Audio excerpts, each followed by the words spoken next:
So, hi kids! Good afternoon. My name is Abby Jen. So, magkakaroon ulit tayo ng games ulit. So, ang tawag sa games natin is Pass the Balloon. Okay, so, ang gagawin po namin natin, Sheila, is ibibigay sa inyo yung balloon sa unang member and ipapasa niya po sa dulo. At yung nasa dulo po ay unang uupo sa chair na nasa unahan para ma-declare na winner. Okay, ready? Ate Sheila, in 3, 2, 1, pass the balloon, go!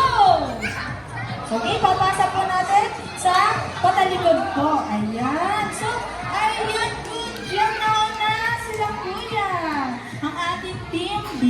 So, ang gagawin naman natin ngayon is, ayan, ipapasa ulit yung balloon, pero ibabalik na sa unahan. At yung nasa unahan na yung uupo sa one more pa, okay? Kailangan natin maka 2 points. Okay, in 3, 2, 1, pass the balloon. Okay, sino kaya ang ating mauuna this time? Ang team iba or ang ating team B? So, go iba. Ayan, this time siguro ang ating mauuna ay ang ating team B pa rin. Si sister sa kapilo.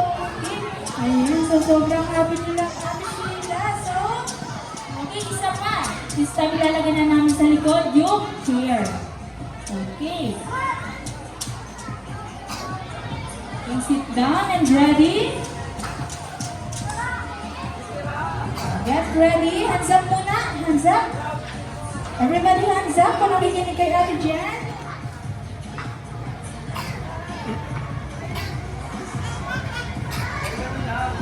Ayan, very good. 2, 1, pass the balloon. Okay, sino kaya ang ating mauuna sa ating third round? Okay, ikaw. Ayan, nasa unahan yung uupo doon. Go! Kasi yay! Ang nauna ay ang ating team A.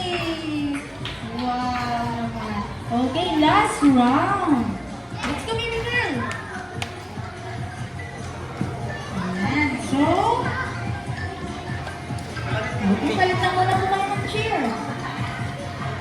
Ayan, so, may strategy ang ating team A. Okay, ready? In 3, 2, 1, go! Pass the balloon! Ayan. Okay, alam ko lang kita lang kung sino yung ating mauuna.